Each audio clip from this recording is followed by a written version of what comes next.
Hello and welcome back to Building HVAC Science. Our podcast aims to create better, more knowledgeable HVAC and building performance pros. We think we can achieve this by helping the two professions better understand each other and the world that they work in. Speaking of working in the world, this conversation with Aaron Husak is a really interesting one. Aaron's a friend of mine from a long time ago, and he traces his winding path from working in solar in the mid-2000s to building performance and BPI training and to founding a company called Balance Comfort in Fresno, California. Now, it started out as a small HERS and energy rating firm, but it bootstrapped its way in insulation, HVAC, and weatherization, and eventually landed on the Inc. 5000 list 4 times, scaling from 1.3 million to 12 million in just a few years. Now, along the way, Aaron learned and retells us of the complex realities of rapid growth, hiring quickly, depending on rebate programs, uncovering serious gaps in back office accounting and HR, and navigating California's legal landscape. And then things got really rough when PG&E abruptly pulled a weatherization program that made up half of this company's revenue, right as Aaron was also dealing with some personal issues. Ultimately, a rescue buyer came through and acquired the company early 2005, giving Aaron a hard-earned exit. But from this experience, he talks about his perseverance and why attitude beats aptitude. And he also describes for us his vision for a new company, his next chapter, Sequoia Geo, where Geo stands for Generative Engine Optimization. Please listen to this episode. Aaron's got some great insights to share with us in terms of his experience and what you can do in the new world of marketing with AI and GEO. So let's listen to this episode with Aaron Husak. Hey folks, welcome back to the Building HVAC Science podcast.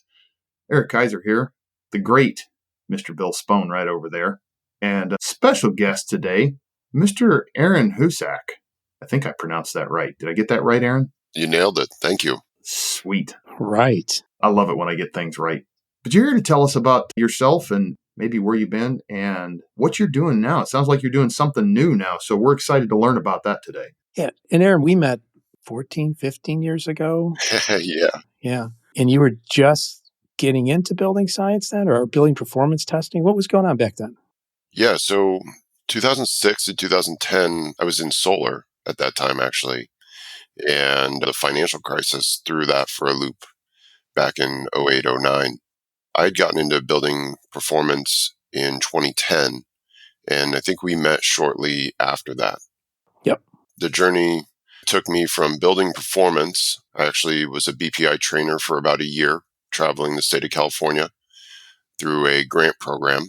And after that, found an opportunity to do testing back in Fresno, which is where I grew up. So I was down in San Diego, made the difficult decision to move back to Fresno from San Diego, and founded Balanced Comfort in 2012. And so Balanced Comfort started out as going out and doing energy audits for homes.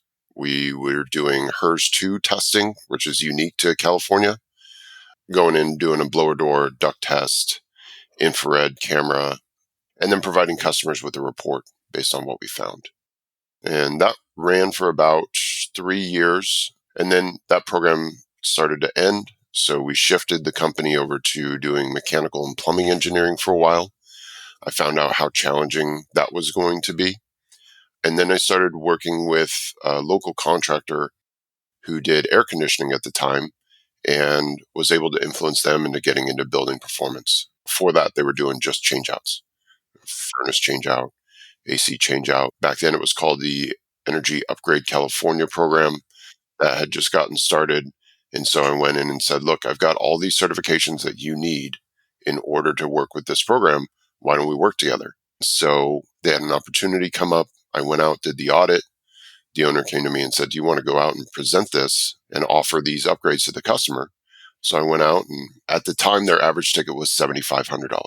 Went out, presented 2 duct systems, an AC unit, insulation. And I remember very clearly sitting at the kitchen table with them and them saying, yeah, let's go forward with this. And so I walked in the office the next day and said, okay, let's go. And they were just blown away. It was a $23,000 job. And they were like, okay, there's a huge opportunity here. So That led to a relationship working with them for about 5 years.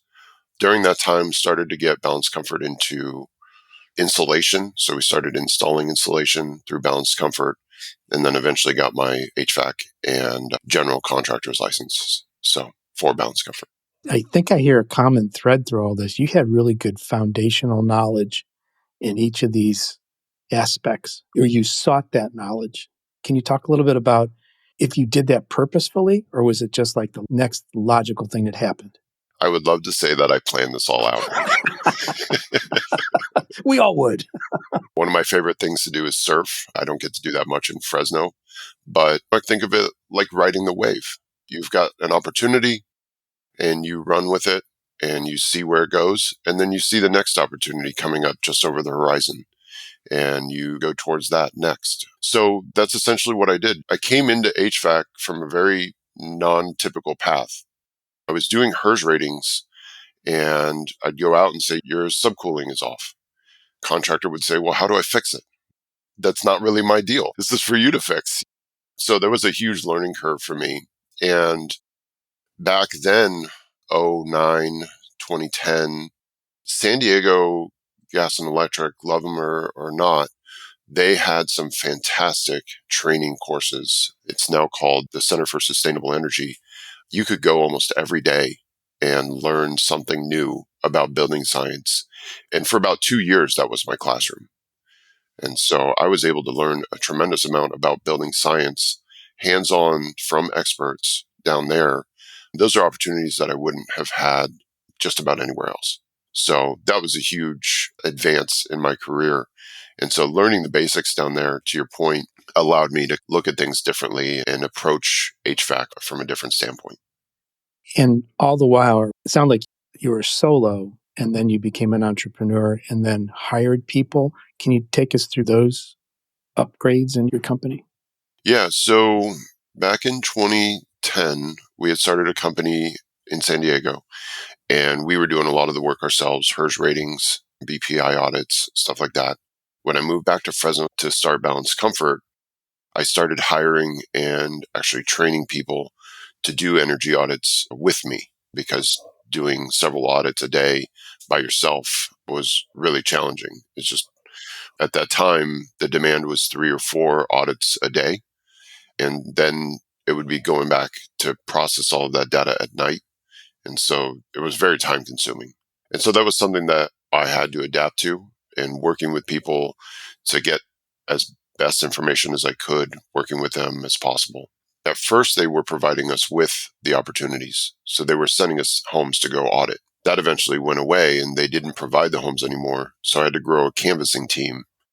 And so we built a canvassing team to go door to door to offer what were fully subsidized, essentially free energy audits to customers.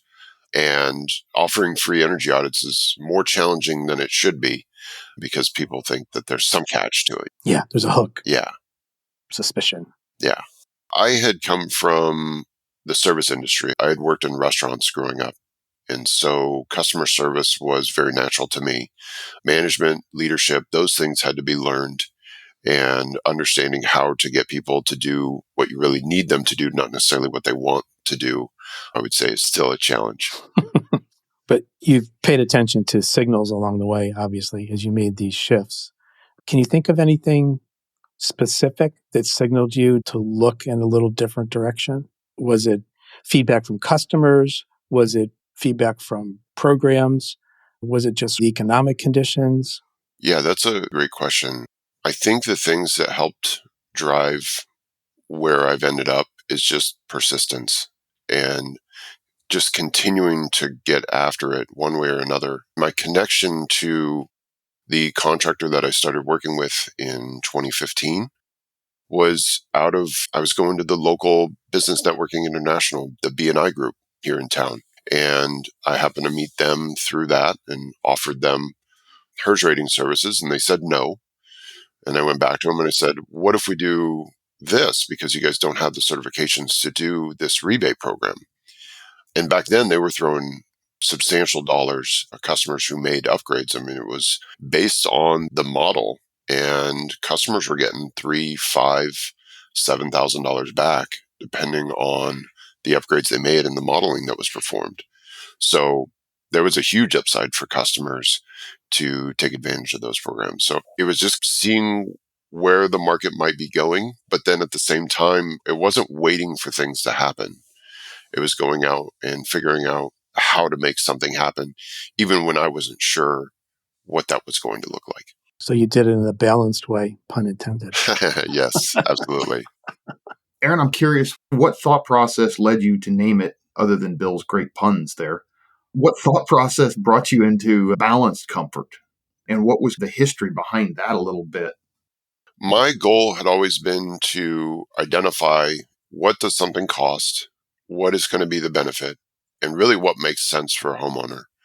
And naming a company, as I just had to do recently, is a challenge. It's not something that's easy to do because you want something that fits. It needs to be somewhat unique because it's got to work with the website. You don't want something that's too long. But in terms of the name Balanced Comfort, all of the credit goes to my wife. Actually, she came up with the name. Back then, she was a yoga instructor. And so she came up with the name, and we fed some of that information over to KickCharge, who we had worked with for our branding. And that's how they came up with that house and Zen yoga type pose for Balanced Comfort. But it was fantastic and it stood out, and yeah, it worked well. But it made a lot of sense with doing the energy audits and really trying to balance everything out in the home. I got a lot of, do you guys sell mattresses? Or is this a shoe company? No. But once I explained what we did, they were like, oh, okay, yeah, that does make sense. I want to congratulate you on achieving the Inc. 5000 list 4 times. That's amazing. Yeah, that was wild. 2019 to 2023 was a crazy time. And that's when the business really started to take off. So 2019, we got into the weatherization program, the low-income weatherization program here with PG&E. And we were looking at 2020 and going, oh man, this is going to be amazing. We started to staff up. We started buying trucks for weatherization. Now when I say buying trucks, I mean $3,000 vans that we were outfitting ourselves. And it was a lot of bootstrapping and bare bones work that made that happen. But yeah, we got into the weatherization program and we started to take off. So we were looking at 2020 thinking that we were going to be able to exceed $5 million in revenue. From 2019, we did 1.3. So we go into 2020, and as everyone knows, we had the pandemic hit. And in March of 2020, PG&E said everything stops. You cannot go into people's homes, which I get it. It makes total sense. They don't want any liability there, of course. So 25 people, entire operation gets shut down. I don't really want to lay anybody off. We were deemed essential. The year prior, not realizing I would need it so soon, I'd gotten my HVAC contractor's license. And so late March of 2020, I said, all right, let's roll the dice. Let's see what happens. And we launch into HVAC. And we get the 25 people that we had on staff trained. Most of them said, yeah, I want to learn this and figure out how to do it, because they were weatherization guys, which those are the handiest people on the planet. They can do virtually anything in the home, but they're not specialized. And so installing a package unit wasn't a huge leap for them because they already had all the tools. They had a lot of the knowledge. It was just a how, and then the process that went behind that. So we started installing HVAC. We hired some HVAC technicians to help us going out and doing that kind of work. And it started to take off. And a lot of it is due to the team that we had. But again, going back to that perseverance, shutting things down was not an option. So because of that mindset, you just figure things out along the way. So we pushed through, and we actually exceeded our goal in 2020 because eventually the weatherization program came back. So weatherization program came back later that year. We were doing HVAC as well, and things started to really take off. That was the beginning of our rapid growth phase. Our peak on the Inc. 5000 list was 511. And for those that don't know, Inc. 5000 is Inc. Magazine's ranking of privately held companies and their revenue over a 3-year period. So revenue growth over a 3-year period. And I believe the threshold is 2 million now. That's the minimum revenue that you have to do. Entry point, yeah. Yeah. And so we went from 1.3 to 5.5. And then the year after that, we did over 12 million. And so it was pretty wild. We were growing like crazy, bringing on trucks. We were hiring all kinds of people. We at our peak, we had 133 people from 25 people at the beginning of 2020. So yeah, there was a lot that was learned there, a lot of lessons. And yeah, it was a lot of fun at that time as well. TrueTech appeared on the list. We never got above like the 3,500 point, but we were on the list 7 times. Yeah. Just getting on the list is an achievement because there's a lot of companies that submit that don't get on the list. And getting on that list comes with challenges. I will say that it's easier to do when you're smaller and you're growing, as opposed to once you're larger, to continue to hit that growth pace is like you're doing insane numbers at that point. And then 2023, halfway through the year, PG&E pulled the program from us. There was a disagreement between us and our supplier, and they essentially shut down the program due to that. And that's when things got much more challenging. And so we, at that time, were doing about 50% of our revenue through that program. And just about overnight, we had that pulled out from under us. That year, we ended up doing 17 million, even though we had that program pulled out from under us. We had built the company up to actually try to get to 30. That was our goal that year. Looking back, that was just crazy. But we had the manpower to do that. So that began a very difficult time. Not only did we lose that program, but later that year, I actually lost both of my parents. And so I was with them a lot. And at the same time, trying to deal with the challenges in losing half of our income revenue stream. 23 was a bad year. And then 2024, we tried to pivot and move everything over to, we were doing plumbing at that time, move everything over to plumbing and HVAC and just recover. And I actually rolled the dice with another weatherization program that didn't end up panning out as well as the other program had. So our receivables went from getting paid about every 2 to 3 weeks from PG&E to 6 months with this other program. We had a huge amount of receivables and no way to pay our payables. And so, yeah, it got pretty difficult. Fortunately, midway through 24, we were able to find a partner that came in to help us out. And they ended up ultimately purchasing the company. And that was a lifesaver for us. That was huge. So was able to exit with their assistance. But yeah, it was a tough time. It was a real challenge. So yeah, I mean, that can be a big challenge finding something like that. I've got a couple questions, though, that made me curious in there while you were talking about all this. You're bringing on a lot of employees in a really short period of time. What are some of the challenges you found around doing that and really that super rapid growth in there? Was it easy to find employees, and not only employees, but good quality employees to fill those spots? yeah, that's a good question. So one of the things that I've learned along the way is for the three of us, it's easy for us to evaluate if an HVAC technician knows what they're doing. You can ask them pretty easily and hand them a set of tools and figure out if they know what they're talking about. With accountants or HR professionals, not so much. It's harder to determine whether or not they really understand their craft or their trade, if you will. And so we brought on people who, on paper and in meeting with them, seemed like they could handle the job properly. There was one year that we thought that we were going into the next year that we had a surplus. So we had tons of revenue that we needed to spend because we were profitable. And come to find out, have the books audited. No, that was not the case. Actually, the opposite was true.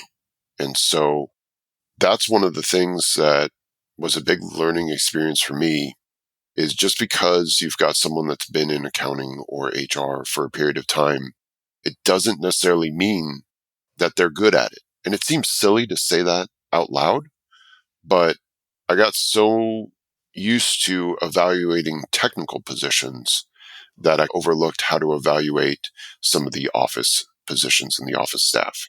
And without that support structure in place, it makes things that much more difficult. Or you get surprises later on down the road that some paperwork could have cleaned up at the beginning. And we're in California, so somebody looks at you the wrong way and you can file a lawsuit. It's insane. One of the things I've learned about that side is it does not matter if you're right. You still have to pay the attorney, you being the owner. The person filing it doesn't have to pay anything. There is zero risk on their end. So they can go out and file. The attorney's going to pick up their case for nothing. And you have to pay your attorney to prove that you're right. And that it's wild. So yeah, making sure that you've got a solid support staff in place is critical to that growth. Well, going through that process, did you identify anything that you would really call out as good tools to identify people for that support staff or even the technicians?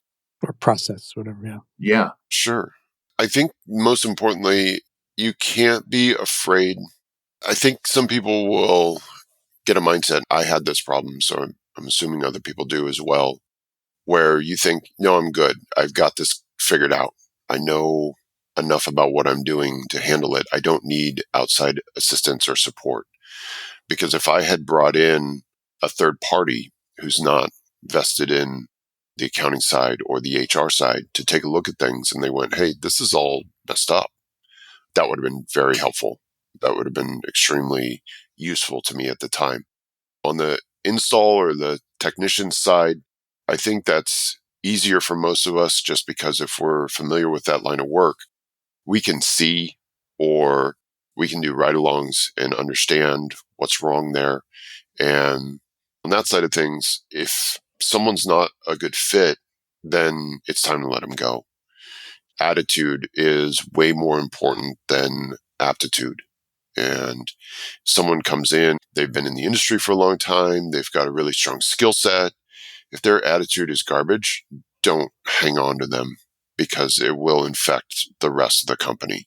And the one bad apple saying could not be more true. I've been through that many times over.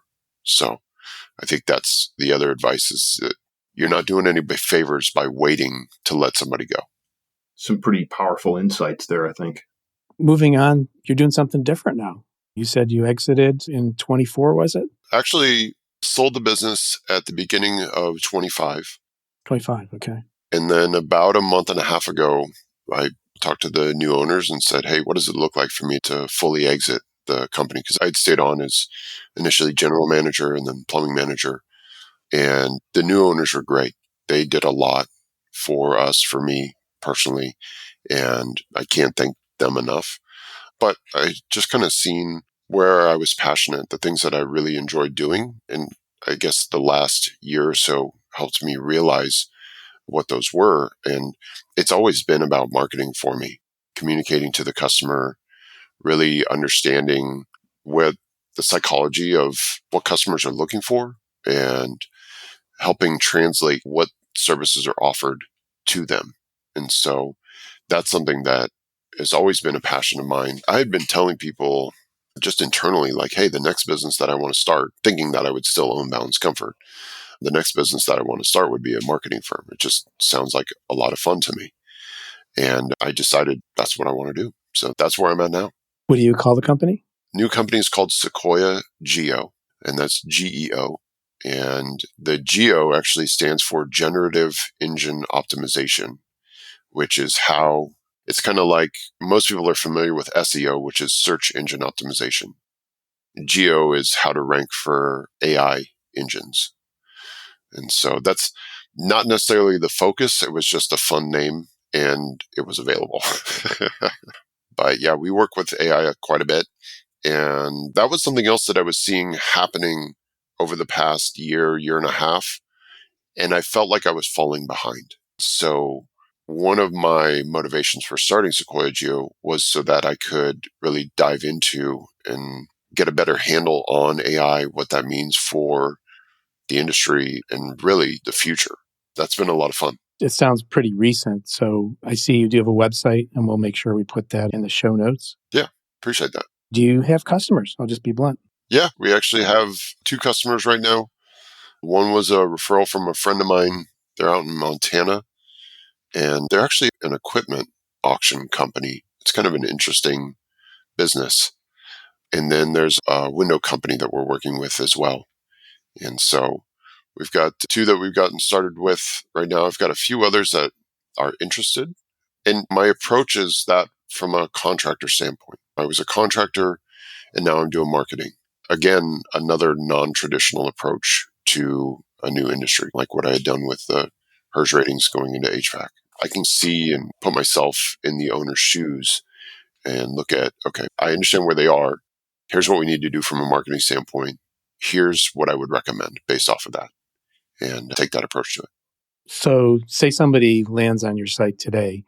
What happens like in the process, the engagement process? So they reach out. I'm going to get some basic information to start, and then I get to dive in and do some analysis. That's one of the things that I can relate really closely to building science is there's tons and tons of data that I get to dig through and investigate for customers to understand if they're showing up online, how they're showing up, what areas are strong or weak, and focusing really on the focus is local, mostly for search engine optimization and how they show up. So I get to do a lot of not quite testing, but research and investigation on a company. And I get to geek out about that, which I really enjoy. So really establishing a foundation. And then from there, it's where do you want to go with the company and understanding, are we intending to keep this small? How many calls are we looking to add a day? Where do you want to go from here?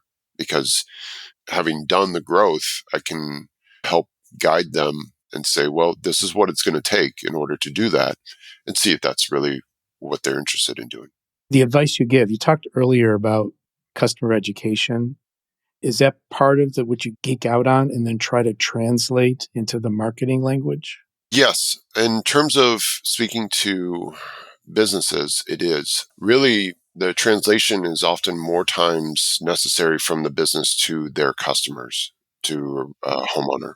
On this side, it's a lot of times it's identifying what they thought was happening that actually isn't happening. And that's very common, unfortunately. And I'll give you probably the most basic example, and that's the Google Business Profile.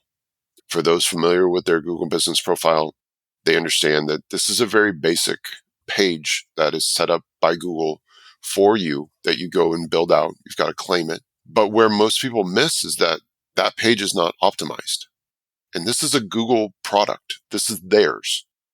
And it's not getting optimized in the manner it should. And so you're not telling Google what you do clear enough. And that's where I see a lot of people miss, because you can post on Google Business Profile. Very few companies do that. I've seen recently, I was working with a pool company. The link to their website was wrong. The domain wasn't their domain. It was to like a spammy site out of the Philippines. I don't even know what happened there. But these are all signals that you're sending to Google. And if your Google Business Profile isn't set up correctly, Google loses trust in your business. And if Google doesn't trust you, they're not going to show you to customers. So you can do all of the on-page SEO work, writing articles, getting all of your keywords right, everything else. But if your Google Business Profile isn't optimized, it's like the most basic step that you're missing. That's oftentimes just looking at that, I can get a sense of what's going on and if they're really tuned into what's happening with the business or not. I think it's that you actually are doing what you thought you should have done at different points, having an outside view of what's going on inside so that either assumptions are confirmed or just fallacies are dispelled. Yeah, it's not unlike what customers experience in their home.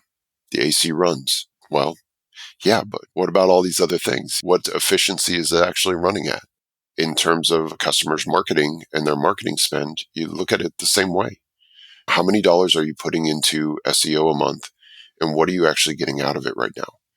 Because for most contractors, this is not something they're familiar with. This is their black box.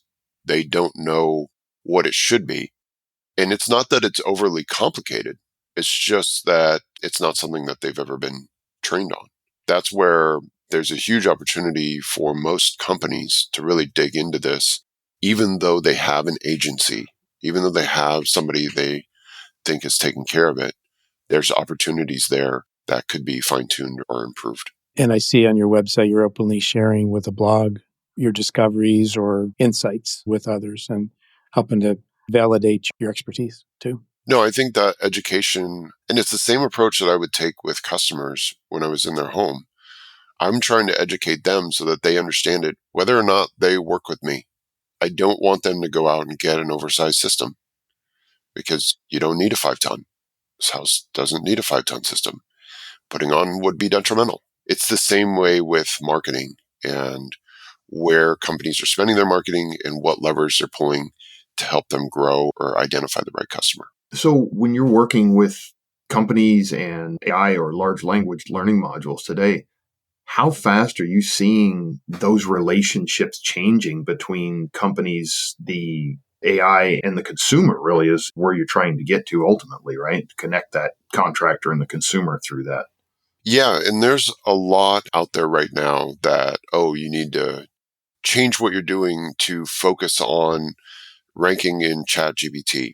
From everything that I'm consuming, material-wise, I'm finding that a lot of what you were doing before to do really good on Google is going to be similar to what will do really good on these AI engines. So on ChatGPT or Perplexity or whichever one it is.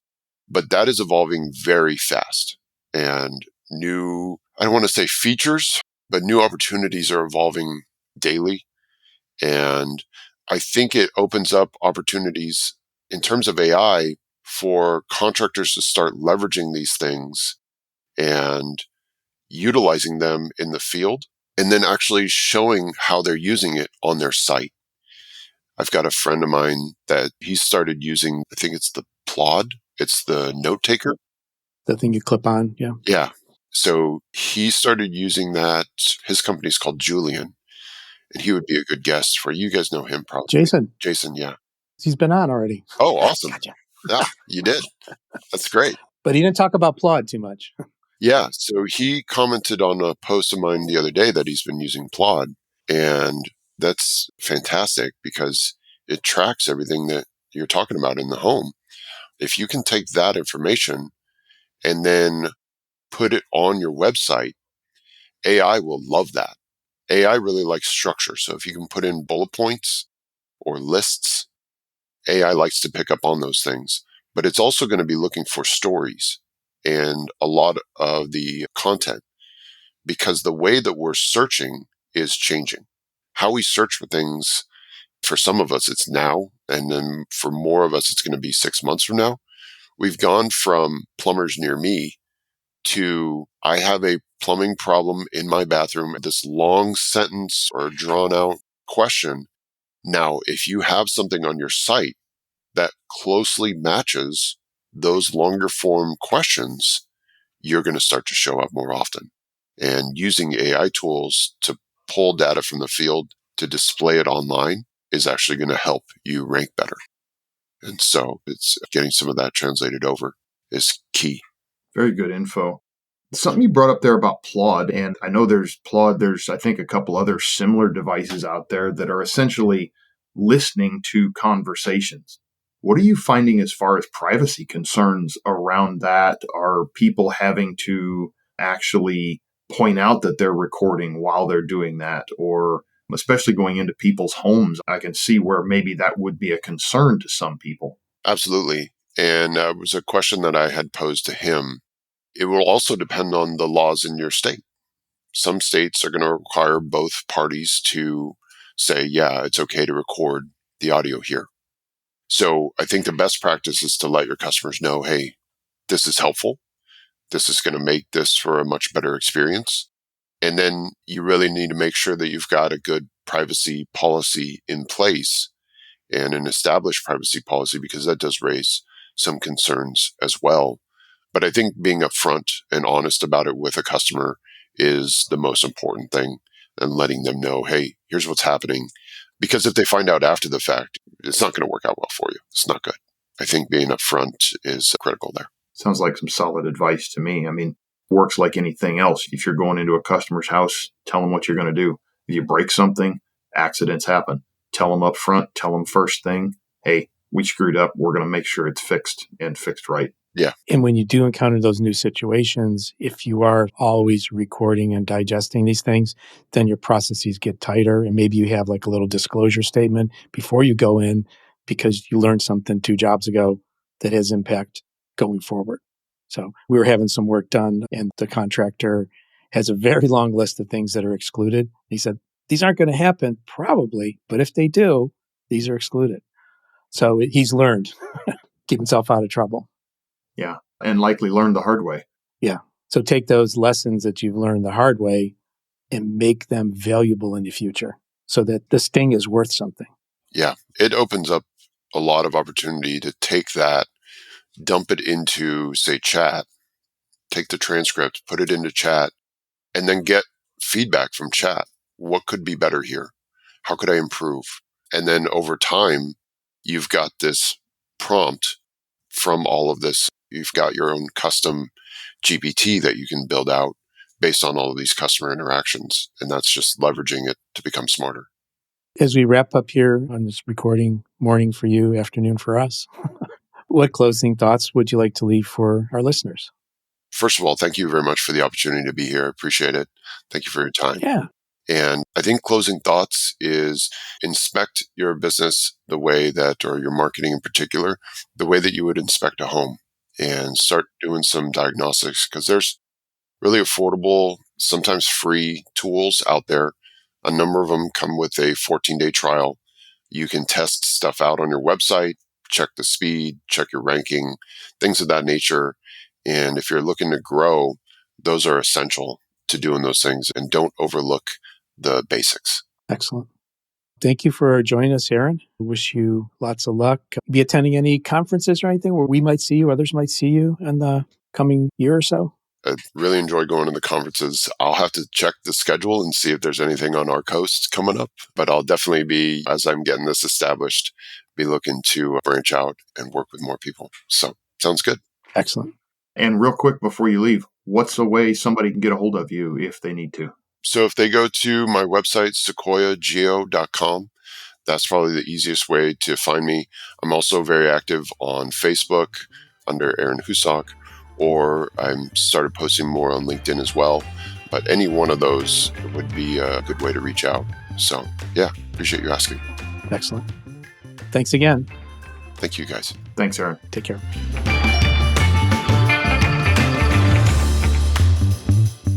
Thanks for tuning in to this episode with Aaron Husak, where we talked about balanced comfort, brutal lessons, scaling, and starting over with AI. If you're in the market for any tools or test instruments mentioned in the podcast or just in general, take a look at what TruTechTools.com has to offer, TruTechTools.com. And you can use the offer code HVACBS for a nice discount on most products. If you have any questions or want to suggest a topic, reach out to us at marketing@TruTechTools.com. And please note, some of the topics we discuss require technical training for proper interpretation or safe execution. So if you're a trained pro, you can proceed immediately. If you're not, please consult with and hire a pro. The Building HVAC Science podcast is a production of TruTech Tools Limited. In full disclosure, I'm the owner of TruTech. The opinions expressed are those of my guests, my co-host, or myself, depending on who is speaking, of course. I want to thank you for tuning into this podcast and hope you come back again to listen to more of the Building HVAC Science podcast. Take care.